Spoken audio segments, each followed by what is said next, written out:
Thank you so much, everyone, for joining us today. My name is Elizabeth Moore, and I'm the news team lead here at Ballotpedia.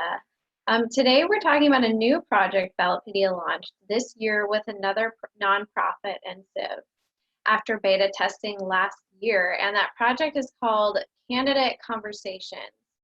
So with me today to talk about it is the project lead from our communications team, Kayla Harris. Kayla, thanks so much for joining me today.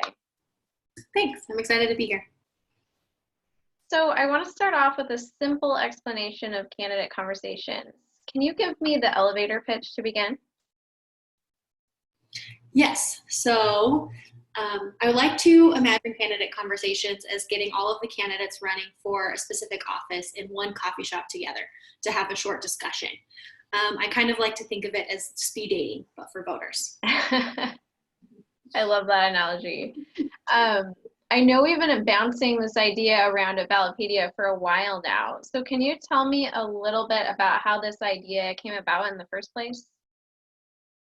Yes, yeah, this project has been in the works for a while. So I would say it was beginning around mid-2018 at Ballotpedia. We were talking about how we could improve the information available for voters. That's something always on our mind. We're always trying to make more information available.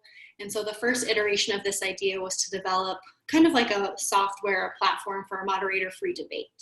And so we wanted to remove some of like the debate stage and the in-person logistics, and then also some of the concerns around bias that can happen when it comes to debates. And then how do we make that scalable so that we could offer that for every election in the US?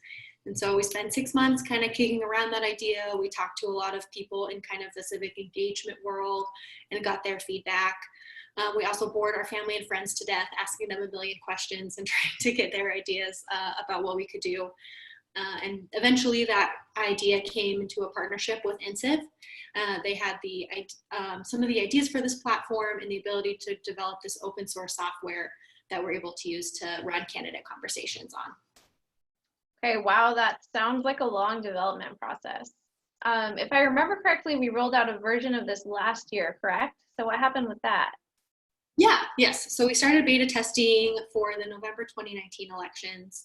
Our biggest success that year was that we got 3 of the 4 candidates for the San Francisco District Attorney's race to participate. We'll send out a link to that video to all the participants tomorrow, along with a recording of this call. And that was really exciting to see, and I definitely recommend checking it out if you haven't seen it before. It's a cool way to see the platform in action. Yeah, that was really awesome when that happened. So now that we have the background on the program, let's walk through how it works. How do candidates start recording their part of the conversation? Yes, so all ballot qualified candidates in races where the filing deadline has passed and there are 2 or more candidates in the race, they'll get an email, or they should get an email from us with a special link to their video recorder. And if you meet that criteria and you haven't heard from us, please reach out, editor@ballotpedia.org. We do our hardest to find emails for every candidate, but it's definitely a lot of work, as you probably know, trying to track down emails for the hundreds of thousands of candidates that we cover. But we have secure links that we send to candidates once we have confirmed that it's their email address, and then it's on them to record their video. Yeah, this is the part that I'm more familiar with, so I can talk about that for a second.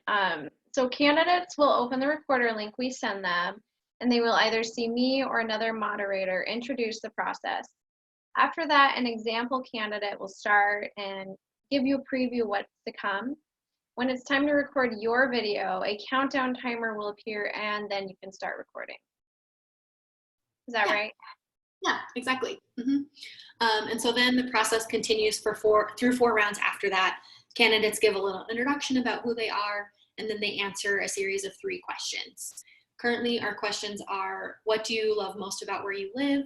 What inspired you to run for office? And then if elected, how would you know that you've succeeded in this position? And so then candidates can answer all those questions. And then at the very last minute, we give a little prompt and you record a placeholder video. So you'll want to sit and have a nice smile or whatever it is, however you want to present yourself to voters. Nice. I'm curious, how did we come up with those questions in particular? Yeah, so all of these questions are inspired by our candidate connection survey, We've been running that for a few years now, and we've seen really a lot of success and a lot of positive feedback from candidates about those questions. We're trying to get more at who candidates are as people, but one of the great things about this platform is it's really easy to change out those questions. And so at some point, if we wanted to, we could target questions that just deal with that particular congressional district, that state legislative district, the city, even a water district, as small as we need to get. That's great. Thanks for laying that process out, Kayla. Any final tips for candidates? Yes, I definitely recommend using a desktop or laptop computer. If you're holding your phone out in front of you, it could result in a pretty shaky video. I recommend sitting somewhere with lots of natural light, having your computer propped up so that you're not looking down at the computer, and then hopefully doing it somewhere quiet if you can find somewhere without dogs barking in the background, which is what I'm hoping doesn't happen right now on our call. I know, there's always that chance. And of course, anytime candidates want to start the process over, you can just hit, there's a redo button, you can refresh the browser, and nothing is actually uploaded and sent to us until you hit the upload button. So you can go through and re-record your videos until you're happy with them. Got it. Okay. So then to wrap up our conversation, can you tell me a little bit about what excites you about this project? Yeah, so one of the, like I said before, one of the impetus behind this project was trying to come up with more information, provide more information to voters about their candidates. Especially when it comes to down ballot candidates, it can be really difficult to find information about that candidate's stances or their background. And voters reach out to us all the time. I've answered very many emails from voters wanting to know more about the judges on their ballot, and especially like their city council members, their school board members, these elections where sometimes it can feel a little bit harder to reach and get that information. And so we're really excited about this project because it allows voters to know their candidates in a new way. It's fairly scalable, and we can offer this to every candidate in the race, making it more of an equal playing field.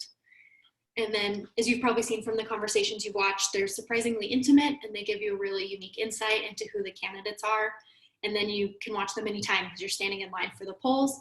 You can pull it up on your phone and get a quick preview of the candidates and see how you feel about them. That's fantastic. I am so excited to start seeing these candidate videos roll in as we move through 2020. Well, thank you so much, everyone, for joining us today. Don't forget about our email projects. We've got, the daily brew that comes out on a weekly basis. Every weekday. We've got our federal and state and local taps that come out on Saturdays, and a whole host of other email products.